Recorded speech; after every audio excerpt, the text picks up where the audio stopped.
doing the work, right? Who are in the field, similar to you all, and maybe just give you a little bit of insight on some things. And this month, like no other, we have a great presenter, Miss Lauren, who will be sharing about fundraising with heart. She is a phenomenal fundraiser who's been in the game for a while and is not, cookie cutter. She's creative and innovative and all the things. I'm going to let her share more about herself because she's the best person to introduce herself. So, Lauren, I am passing the mic to you, but first, I would like to thank you for sharing your gifts and talents with us today, as I know that this will be one that we will all enjoy. Much appreciated, Joy. I appreciate you just for extending the invite.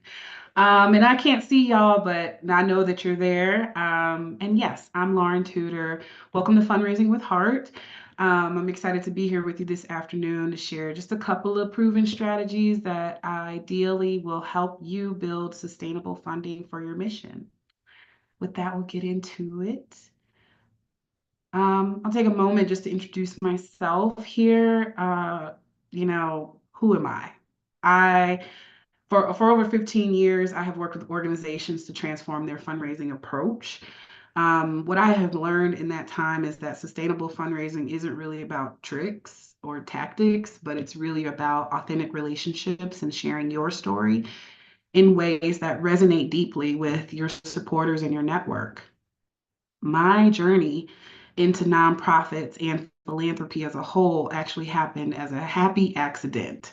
I do identify as a Cali born, Midwest raised, newly Southern living Black woman, elder millennial, who's usually on some kind of grand adventure over a body of water with my husband trying to take over the world like Pinky in the Brain. Like most people, though, who I find in this work, I did not aim for nonprofit fundraising to be a career. I definitely stumbled into it. The spark was ignited 15-ish years ago now, probably more than that, in my hometown of Maryville, Indiana, where I had the opportunity to hear Michelle Obama in my middle school, not when I was in middle school, but at my middle school. I have to say it like that on purpose because I'm older than that. And basically, she was doing what she does, charging us with using all the tools in our toolbox, especially when it comes to serving the communities that we say we love. And so that message really stuck with me for a long time, and it pushed me to volunteer for the 2012 presidential campaign and eventually get hired on and be paid staff for almost 2 years. But on that campaign, I found myself building great teams across several states, Indiana, Ohio, Iowa, and working really late nights on civic engagement, voter tracking, and community mobilization. It earned me the trust of little old ladies, my LOLs, and those cheerleaders took me all across the country, learning new strategies to help organizations tell their story. After that, I fell into nonprofit and eventually saw that at every successful campaign is a relationship building strategy. And that insight continues through my practice and consultancy today, helping various nonprofits across the country embed a spirit of philanthropy within their own operations and infrastructures. And so that's me in a nutshell. That's how I come to this work, and that's how we've been able to help mission driven organizations thrive for more than 5 years. And in our time together today, essentially, this is what our roadmap is going to look like. We're really going to start by understanding the current fundraising landscape. There have been a fair amount of threats in recent weeks, and figure out how we can move into powerful frameworks that you can begin to implement immediately. And then I offer up tools to create a concrete 90-day plan that will ideally help transform your fundraising as well. So the power of purpose-driven fundraising. I'm fresh off a conference, so this picture is from there. But really, let's start by understanding what is going on today. Well, in short, a lot. We've got policy changes, we've got the threat of frozen government funding and loans. But some other things are happening in tandem with that, and they're all kind of converging upon each other. The key shifts that we're seeing happen right now are that 63% of all donors, no matter how old or young or where you identify, prefer online giving.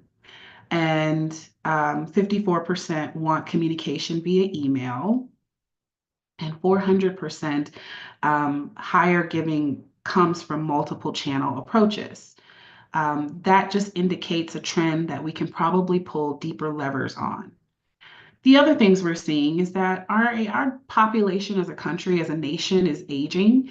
11% down in newer donors year over year, and they're also getting older and making smaller donations.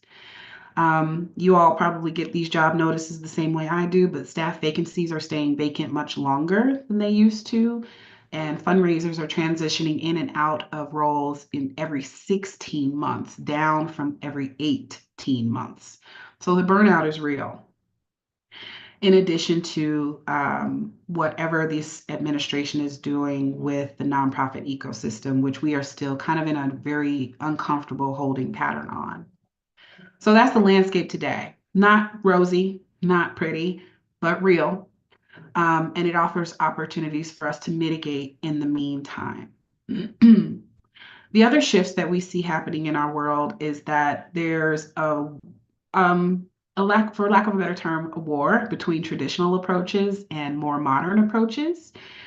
Historically, you may have become accustomed or even introduced to a nonprofit by maybe going to one of their events or an annual gala or a party, or maybe you got a solicitation from them in the mail, or maybe it was a postcard, or it was some blanket approach that tried to capture as many individuals as possible.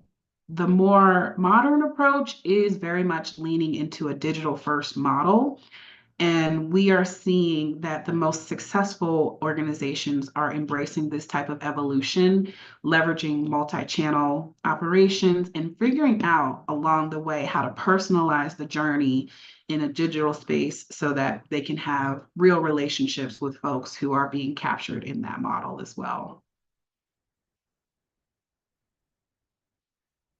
The opportunity to do that, to grow a real relationship, it really starts with stories. I spent a few moments back there telling you my story, how I come to this work, but the science is very clear on this. Storytelling isn't just nice to do or even, oh, ha, ha, ha, we do this because we have to. It's quite essential. It's actually imperative to the nature of your work. Stories have shown to activate multiple brain areas at cortexes at once. And once a prospective donor or even constituent feels connected to your organization through your story, we have seen a 56% increase in donations from something that led with emotion. And I want to be really clear here because when I say emotion, I mean all of them. Um, Rage and anger are emotions, maybe not primary ones, but they are. They're usually covered up by another emotion, which might be frustration or sadness. The opposite is true too. Folks really live in joy and happiness. When you think about maybe your favorite nonprofit that's doing the good work, maybe like a Southern Black Girls, and they're moving from a space of abundance, they're moving from a space of real, they're moving from a space of authenticity. Emotional stories tend to get remembered longer and deeper as well. We're also seeing that donation amounts that are attached to a storytelling methodology yield 22% higher year over year as well. So that's really just a really nice way to put out a call to action that whatever stories you might have in your ecosystem, I hope you're leaning into them in authentic and transparent ways. And I say transparent too through the lens of making sure that we are not telling fake or composite stories, but maybe we're doing them through trauma-informed lenses, and we're giving autonomy and deference to whoever's story it is. When I talk about trauma informed storytelling, I mean if it's not your story, if it's someone else's story that you're sharing, at any point in time, they have full autonomy to pull the story down. This is a newer practice, but it is one that is gaining traction in more community based organization and advocacy based spaces. And I love it so much because I think it cuts through the noise of how we have seen some traditional fundraising practices hopefully fall to the wayside by leaning deeper and not leaning deeper into stereotypes and biases that we carry as human beings. Which leads me to the other thought and the other emerging space in this field, crafting a community centric narrative. Um, the biggest key is to create bigger and better community centric narratives. This just really means putting ourselves in a global point of view and asking, why does this matter? Why does this matter to me? Why does this matter to my neighborhood? Why does this matter to the world? Historically, we have been trained through the practices of donor centered narratives. There's a very famous book by Penelope Burke, The Donor Centered Fundraiser. And while I do agree with that to a degree, times are changing, and the more inclusive practice resides in how the story you tell focuses on the impact or the transformation that a gift can make as part of a collective impact. So instead of essentially making the donors the sole heroes in the story, the community centric narrative offers us the opportunity to focus on the community's journey as a whole. Maybe asset based community development principles might be coming into focus here, and how supporters can be working together to contribute to deeper, longer, and lasting change. This approach tends to resonate also more deeply with donors as a whole, since they all feel like a shared purpose in a larger ecosystem, because we all really are in this together. So, what does the story stack method actually look like? It looks like this. It's a practical tool, and that's one of the reasons why I love it. It's an approach that lets you create multi-layered narratives that engage donors at different levels. And I really like to think of it as like a three-layer cake of storytelling. So the base of your cake or story stack is really the individual of the story. And keeping in mind some of those principles I just shared a moment ago, this is where you would focus on one person or one family who has maybe been impacted by your work. From there, you are able to provide or they're able to provide specific details about their situation or the challenges they may have faced. Um, and then you can show how your organization's intervention has been made possible by powering through donors and maybe transformed a life. So again, the layer two is community transformation, and you really just want to zoom out here to see how all of us are living under this same ecosystem, and we're using data to support the narrative that maybe ladders up to systems change and connect the individual to the larger mission as a whole. So, for example, last year, we Organization A helped 500 families connect to an ecosystem that allowed for them to gather food in the midst of the Hurricane Helene. Um, that would be a great way to connect the individual to the larger narrative as well. And then that third layer is where you invite the donors to come in for partnership. This is where you show them exactly how their gift can make a real difference. And you would use words or language like, with your help, we can, or um, together, your gift with us emphasizes the importance of the mission we're rowing all in tandem with. This is also where you create a sense of urgency and encourage folks to take an immediate action.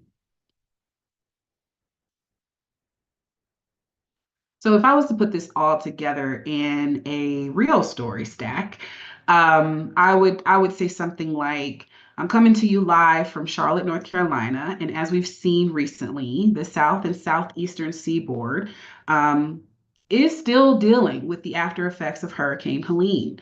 And we're watching all of our loved ones and community from Florida through Georgia um, battle against these natural disasters that significantly have impacted our communities. Asheville is still rebuilding.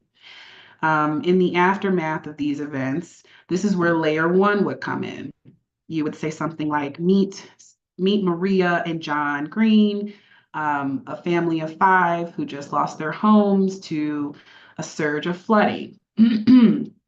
Layer two might look like uh, your organization shows how providing emergency housing and supplies to Maria and John um, and families like theirs to over 1,000 families across the Southeast. And then layer three might look like where you invite the donor in, and you can say, your gift of $100 today will provide a week's worth of meals and clean water for the families that have been displaced by the recent hurricanes. Um, that would be how you properly stack a story to bring people deeper into the ideology and ecosystem of what is the problem and how can we all work together to fix it.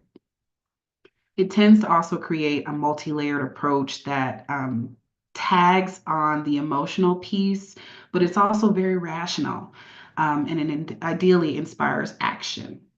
I think I saw a question in the chat, but my little screen bar is hiding from me. So I'll maybe take 60 seconds and we can walk through a brief exercise of how you would do that. If you think through your organization, who would be your Maria and John? Maybe what is your community impact and how might we invite donors to help?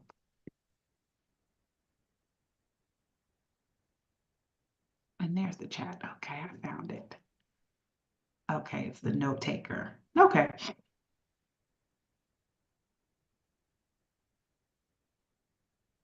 And if nothing comes up, we'll just move on. No big deal. My Maria would be the girls I serve. Okay, great.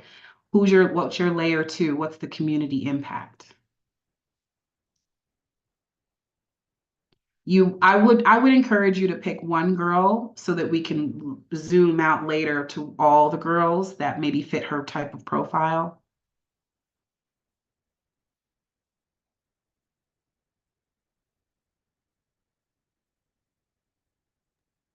And And you if it's can talk too. You don't have to do it in chat. If you just all about want to to say, it might actually be too like, much to type. It might yeah, be if you too want to much. come off mute or even show your face, that's fine, Stephanie. And if you're busy, you can type it in chat. But we're an open society here. As I always tell people, once we know you, we go together. So like come on in the room. I'll show my face as I'm eating my lunch. No, this is very helpful. And I do something like this already, but it's helpful to kind of see it broken down into the layers. Mhm. So thinking of like one specific person like that comes to my mind, I would say Nia. That's the first person that jumped in my head. So my Maria, I guess her name would be Nia. Her story of my nonprofit is a STEM education organization. So we work with like um, underserved. I don't like that word, underserved. We we open opportunities to girls and young women to help them see themselves in a STEM career. Mhm. And so some of the girls already have an interest, but a lot of them are very unaware. And that's when you see the biggest difference is when they come in like, I'm not good at math. Oh, I don't know about this. And then they kind of leave with like, wow, like this is so cool. And, they're anxious to like um, learn more and they've grown so much in the program. So that would be somebody like Mia who came in sort of like my mom made me do this kind of mindset. But at the end of it, she was like one of our most vocal students and really just really got a lot out of the program and turn and developed her interests for in a STEM field. So Yeah, that's excellent. yeah. That's an excellent story. The only thing it's missing is in the invitation for the donor to join you. That would be, in a nutshell, that's kind of like your 30-second pitch. And so maybe I would say something like, with your help, we can support 15 NIAs in X, Y, and Z capacity. And then I think you have a really great story stack coming together. And have you seen the fundraisers that's like, you know, like one girl to support one girl through their programs is like this amount, and then you can at this amount this covers this, and at this next amount it covers this, and this next amount covers that, and at the full amount it covers everything. Have you seen it kind of broken down in that way? Is that effective? Is it not effective? Oh, it's super effective. And what you're referring to is a term called quantifying the impact. Um, and as much as you can help people understand exactly, because these are programmatic costs in a lot of ways, in tandem with operational costs. If you can help the donor or the community or whoever the supporters constituency group is understanding exactly what it takes to power the mission, I think it helps break down and mitigate questions around, all right, now what does the money go to and how much is this? And you really start to support yourself with answering the question before they even ask it. So I'm a big proponent for quantifying the impact, and I think you should do it wherever possible. Okay, thank you. You're very welcome. Okay, we'll move on there. Thank you for sharing out that story. So we also lean into we're also in a place where we have to lean into strategic mobilization frameworks. And so essentially what that might look like is something like this. Now that we have a compelling story, let's figure out how to actually like operationalize it and mobilize it for support. And so this framework really has 5 interconnected elements that work together to create a sustainable fundraising ecosystem. And each element is meant to serve a specific purpose, but they're more powerful when they're working together. So if we think through digital gateway, how can we make sure that some of the first times a prospective constituent or donor comes to us, we make sure that their giving is frictionless, meaning all the forms work, stuff is converting the way that it's supposed to convert. Awesome. I'm also a big fan of authentic connections, making sure we're talking to people in the right way, where they are right now. And it's human. Yes, I am a proponent of digital tools to support us in this work, but I think at the base of it, it all matters if there's a real person on the other end or not. So making sure that we have a human touch when we're doing this, thinking through how a real person would say a specific kind of phrase versus a robot. And I think a good example of that is, and I'm gonna make an assumption of how folks of color speak in different dialects to each other versus how we speak in majority white spaces. I would say authenticity in the way we communicate that, making sure it's not obvious that, you use ChatGPT or something like that. And I think when we lean into relationship intelligences too, a lot of that comes into play too. Just look, some of the key stats I shared before with our aging donor base, people are dying, the generation is getting older. How are we cultivating and bringing up the next prospective groups of the future to support those gaps? It's a constant virtuous cycle. And then what does it look like to communicate with those new demographics through multi-channel engagement? How can we be strategic in our outreach? Is it a mashup of events and open forums and a digital campaign and something else, right? Multi-channel engagement is highly effective.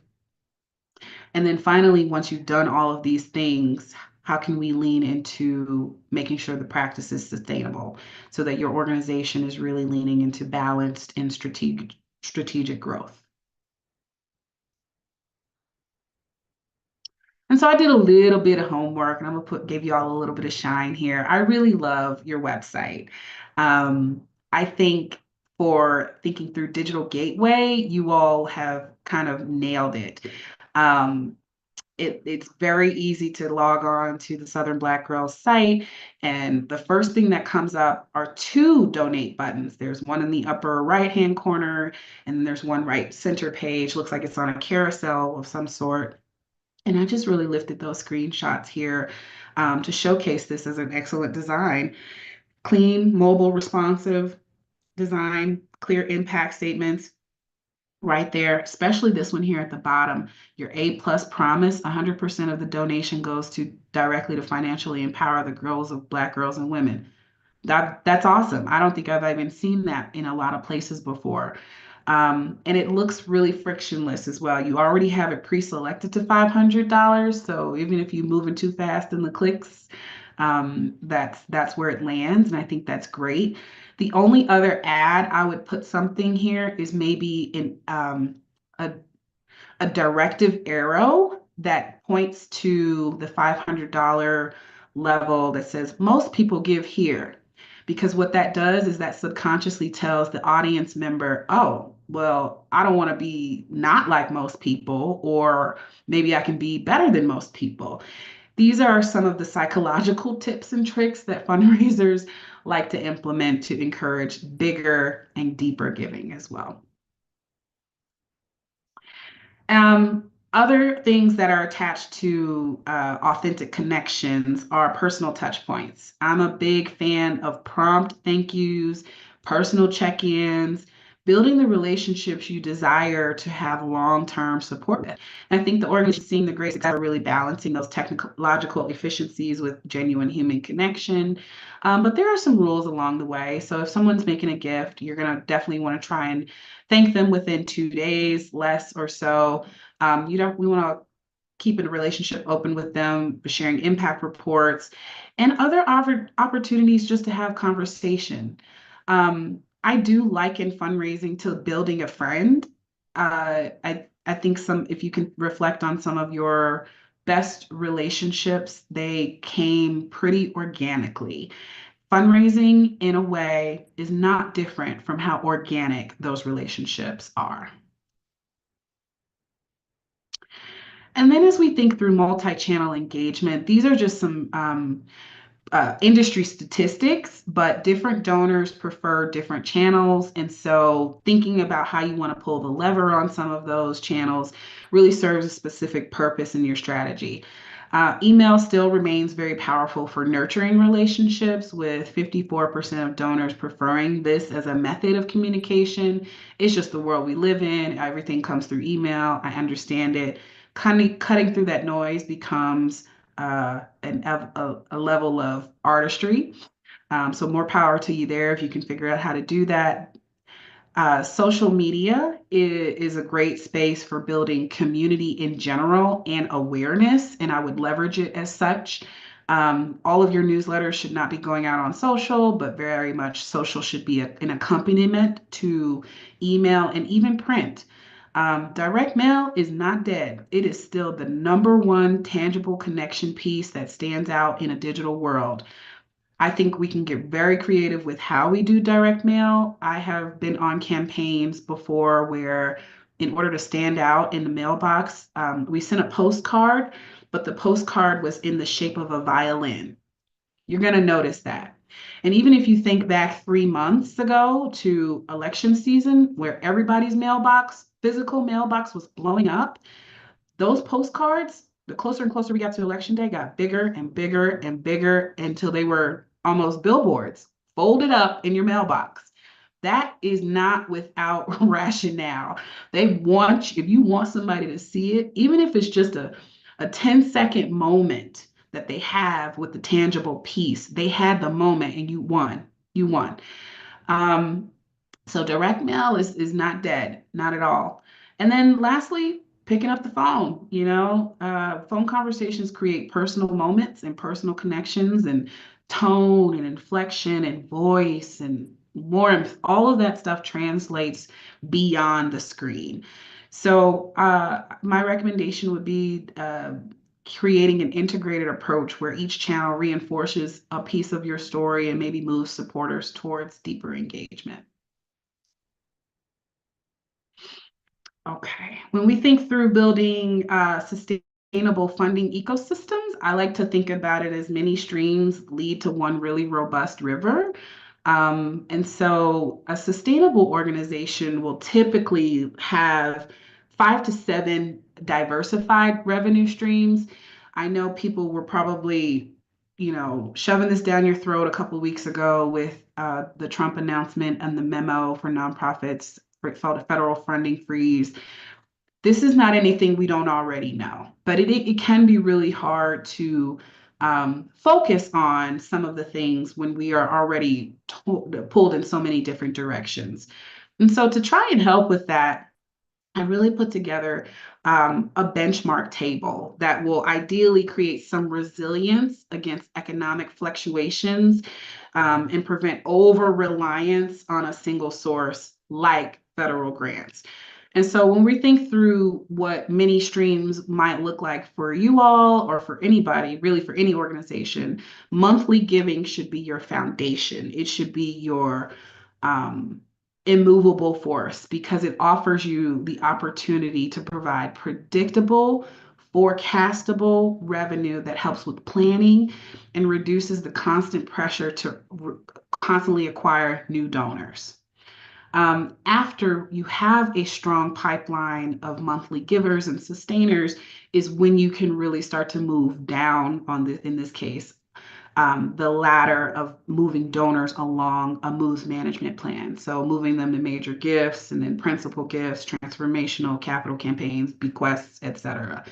Um, and if you'll notice that events are dead last because they should represent probably no more than 10 of your ideal mix. But so many times we see organizations lean heavily, a disproportionate amount of time here for it to yield not that much in the long run. And so not only are you out the event expenses, but the opportunity and staff costs and volunteer costs of putting on the event to begin with. So really like for folks to focus on that top half of the graph and then figure out different ways that it can filter down in other benchmarks as well.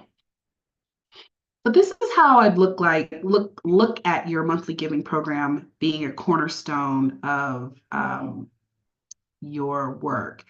And really, it would be through thinking through partnership development. So, figuring out who are the strategic partners in our work that might help us multiply our impact and expand our reach. And the key is developing the right relationships at the right time, at the right level of the pyramid. So at the base, we have our community allies who maybe they don't fit in the fundraising segments. Cool. Maybe they are really great partners for in-kind support and shared resource development, as well as awareness. And as we think through who those partners are, we work our way up to the middle, to the supporting partners. And maybe those are individuals who engage around specific campaigns. I work with a client who has they're a youth development nonprofit, but they are a mobile ballet program to, I do hate this word also, underserved areas. A lot of Black and Brown kids to be exposed and learn the core tenets of the ballet, boys and girls. Um, and so maybe some of their supporting partners might be the local Charlotte Ballet for after school programming, and it's event specific and it's transactional, but there's a mutual benefit there. The Charlotte Ballet gets to say they've diversified their ecosystem, and our client gets to say that they've worked with the Charlotte Ballet for prestige and honor and stuff. And then as we move up the pyramid to the top, we think through the most successful partnerships, which tend to offer a really mutual value of long-term mission-aligned support and how you both are rowing towards the same thing. So what can you provide that matters to those potential partners is how I would be thinking through all three of these um, types of partnership development and um, different ways that they would advance your mission forward. Okay, and then as we think through the remainder of our deck, we're thinking through 90 days to impact. And so this work is not without taxation. It is mentally exhausting, but once you have worked through some of these key core components, and maybe we've taken some of the big, hairy, scary things and broken them down into bite-sized pieces, we can start to put the pieces together in ways that make sense in 1 month, in 2 months, and in 3 months. That's how my brain operates. We can't boil the ocean. I don't love that expression either, but it does make sense in this particular scenario. And so as we think through how to make some of this stuff more actionable, here's a roadmap, suggested roadmap for how I would tackle the next 90 days for you. Month one really focuses on building strong foundations. It really focuses on developing your story stacks, plural. Um, Figuring out different points in the year that you maybe want to tell different stories. I think 3 to 4 stories in a year, and you run campaign after campaign after campaign on said story, could work really well. And it reduces the amount of preparation time it takes for you to execute on that. And it also helps you further streamline and optimize your digital presence while preparing your team and building habits of good practice for how we move through the year. I think month two could be about taking deeper action in launching that communications or maybe even a monthly giving program to the previous, I'm so sorry, I just forgot your name, Stephanie, to the previous story of quantifying the impact and figuring out different ways a certain dollar amount might yield a certain activity or program metric. And then by month three, you're really in a position to have data right in front of you. And you're going to know pretty simply what is working, what is not, where can we optimize, and what are we optimizing for? That is the question that I carry these days. What are we optimizing for, and how can we refine and scale? So instead of trying to do everything at once, this is a phased approach that really ensures that you're building on top of successes. And then digging deeper just into month one here, this is how I would kind of structure it.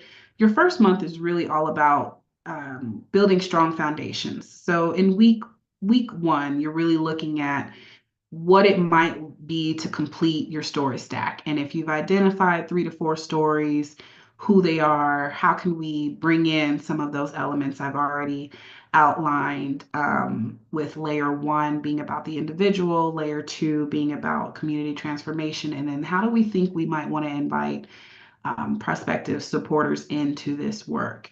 And so really spend a couple of days just jotting down high level what you think that story stack might want to look like. And then week two, perhaps you do a digital audit of sorts, and figuring out your presence, your website, and maybe make critical updates if necessary to specific areas that might need it. And then week three would be all about team alignment, sharing with them, this is what we're doing, this is how we think we could do it, and making sure everyone understands the strategy, the assignment, and their role, and maybe leave room for builds. I'm a big fan of different brains building building on top of a thing, excuse me, so that everyone also feels really aligned to what it is they're doing so they know what they're doing when it's time to execute on that.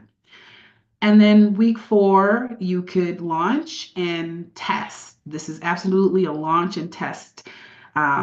Figuring out what your content is, maybe a calendar, setting up your tracking systems, noticing any quick wins that might be identified through each week. And then you can share those out and maintain momentum as you continue to build the future. Always really love to have a must-have and a nice-to-have sidebar so that we know at least an inkling of what success might look like. And then before I leave you all today, I have some resources here for you because I believe in sharing the wealth. I read a lot of stuff. I'm invited to a lot of spaces, and I like to share that out as well. But these are some of my favorite pieces for a fundraising resource hub, and they're excellent resources that are already available that you can go download right now. um, that we just curated from some of the more trusted sources in the field. And so Bloomerang offers a comprehensive year-end checklist, and I know it says year-end, but the practices that they have in there can be implemented tomorrow. And so when you get to December, you can say, I did this, I did this, I did this. Network for Good is another great tool. They offer a free monthly giving toolkit to kind of help you set up a lot of the things we've covered in our session today, especially as you work to build a more sustainable funding stream. And then for digital optimization, Donor Perfect offers a playbook that offers practical guidance. But I would take that as you will, as you need to for whatever works for your organization. And then the Chronicle of Philanthropy has a storytelling guide, and it is a membership organization, but it is free to join. So I just want to make sure that I point that out. The Chronicle of Philanthropy also issues daily articles just to keep abreast of what is happening in Washington with this administration and how it affects giving at the tax level, but also at the nonprofit level. They're a long held trusted resource for how, yes, you will get the slides for sure. I'll make them available publicly and in PDF. One Um, question as you go. Is there a slide, like I know you know this stuff, but do you have a slide because you're not showing the slide right now. We're just seeing your face. So is there a slide with the information on, like it stopped showing the slides that you had? it's not showing the slide? I think Oh, it so. still I says it's can't showing. see. Well, Slide. maybe it's me. My bad. I'm I sorry. can see the slide. Okay, it's me. You Like, said what happened? Okay, I did no something worries. special. So ignore me. All good. Back to regular All schedule good. programming. You paid your window. It's okay. It's okay. No worries. The Chronicle of Philanthropy is a wealth of resources. If you ever just need to know what's going on in the world, their reporters are on top of it. And so those are really great resources that I love to share. I also really love, after doing something like this, it can be a lot to digest. I know I've thrown quite a bit at you there, but maybe consider what resonated with you most out of this session.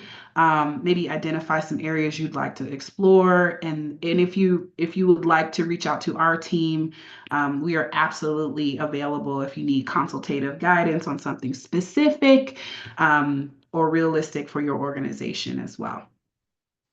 And I think that when fundraising fuels social change missions across the country and around the globe, never know how to turn the volume off. Architects never know how to turn the volume off. So that's it for me. Any questions? You all can come off of mute and talk if you like, or put it in chat. Lauren, I just wanted to say oh wow, wonderful, very clear. It validates some of the things I've done in the past, but I mean, uh, how does someone contact you? You Yeah, yeah, for because sure. Oh, actually, I just stopped sharing. Our contact is here. Let me go back 2 slides here. Yeah, right here at the bottom, it says hello at architectyourambition.com. And I'll also send out these slides so that you have them. oh, You can okay. also visit our website at architectyourambition.com. We're a team of advisors who are all highly trained fundraisers, and Mhm. highly trained as in we carry the credentials, we adhere to the ethical practices and standards, and we've been proud to help more than 50 nonprofits across the country. So it would be an honor to talk to you. Yeah, it was very inspiring. I'm like, wait a minute, I don't want to do this. You're inspiring me. I'm like, no, I'm not gonna do it. But I have some organizations, I've supported them in fundraising before. And Understood. just some of this information I think will be invaluable. Okay. So thank you. Very much happy to talk to you. I have a question. You had a slide up there from Southern Black Girls and Women Consortium, where you showed sort of the breakdown of when you go to the landing page, you can select one of that. Yes, thank you. Mhm. So my question is, I see here that the lowest amount is 95. Is that, and then the highest is 2,500. I literally just set up this for myself. And so I was wondering, it was asking me what that low and high should be. Like when you're making Mhm. suggestions, like, should it be as low as like $5 donation, or, Right. anyone really gonna give $2,500, like an individual, like what do you recommend should be those different offerings when people go to your website and are selecting on give? What are the options that you are offering, and how Yeah. low high should you go? Yeah, there's no one size right answer for this. So I'm going to try and articulate this without having looked at any of your finances. But essentially, if you have some of the data on what's your average gift dollar amount, do you have So that? when I don't when I created my campaign, the last Giving Tuesday campaign, I had what was it? I remember saying like if you fund one girl through the programs, it was $1,000. That was a high. And then it Mhm. was like, I think it was like increments of 100, like 100, 250, 500, 750. I don't know. It was a Mhm. range from that. And most people were giving 100, Okay. and some people gave 250. And then some people gave low, 50, 25. It was like, even though that wasn't even a bucket, some people did give below. I think my lowest bucket was 100, but Mhm. then people were still giving like less than that. But some were giving that lowest bucket. I don't think anyone gave the highest bucket, that 1,000 fully. I don't Yeah, think I had anyone to give that, but I think the highest was like 250 that people gave. that's fair. Okay. Thank you for some of that A data. little range, like my high was 250, my low was like $10 or something. Okay. Yeah, every organization does this a little different. And so I really like the idea that for this example, Southern Black Girls has 95 as like the bottom. Because what that might, I don't know, I am not their development director. I am speculating heavy right now. But what that tells me is that that might be their average gift. And so my suggestion to you would be to put that 100 as the bottom and let maybe, I would say probably no more than five. I think they have five and they have another, maybe no more than five tiers up from there. So we have 100 and then we have 250 and then we have 500 and then we have 1,000. And even though no one's done contributed at those levels as of yet from the previous Giving Tuesday, that's not to say that in the future that they won't.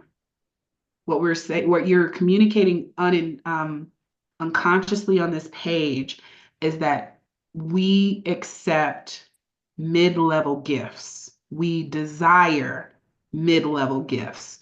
We are encouraging mid-level gifts and above. I really like that they have this type of range and the numbers are not equally spaced or anything like that. It to me, it looks like it speaks to every type of prospective supporter wherever their social economic status might fall. So that would be my encouragement or recommendation without having seen any data from you. Does that make sense? Yes. And I mean, you can always click the other box and choose something other than, Exactly. right? So that's Exactly. an option which people absolutely can choose that. But yes, that makes sense. Thank you.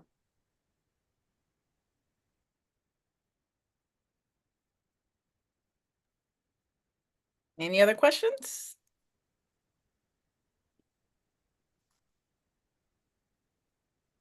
I have a question that's probably really silly and basic, but looking at this slide here, and I'm saying someone who, for my nonprofit, like I've literally put our website together. So I'm learning silly things as I go and just kind of grabbing for different templates and stuff. This, like what Southern Girls has on their page, very clean, very whatever. Is there a program or a particular service that you would recommend? Because I actually had I met this businessman at a conference once. I was just sitting at a restaurant bar, struck up a conversation with him, told him about the org, and he was like, "Oh, I'm gonna give you a donation on the spot," right? He Hmm. went to our website and was like, "Okay, my feedback is this is way too complicated. I would have," and he still donated, but it was helpful feedback that he was just like, "Why do I have to register an account and do this, that, and third? I literally just want to press a button, kind of like this slide looks like you just press a button, press the amount, and go." He said ours was like you have to create an account and then you have to do this and da da da verify your email and all this stuff. He said it was just way too complicated versus being able. So and that's Giveify I think that we're using. I didn't Giveify. Giveify, yeah. Is there another service that can do something like this on our website? There's a ton out there. I'm not sure who the back end host of Southern Black Girls is. Maybe Joy, you can make that recommendation. I But just sent it to you, but Oh, I just sent it to you, Nadia. okay. Thank yeah, you. your website is your 20 on the digital side, it's your 24/7 fundraising partner. It is working when you're not. So it's absolutely essential that it be clean, compelling, and create a frictionless experience like what he shared with you. And even like what I shared with you, I think this previous slide, it has Mhm. to be frictionless. People will not give. They will abandon ship immediately.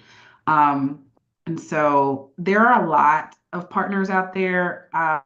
Depending on what your needs are, we could probably help make some recommendations. But Joy just dropped some information in there.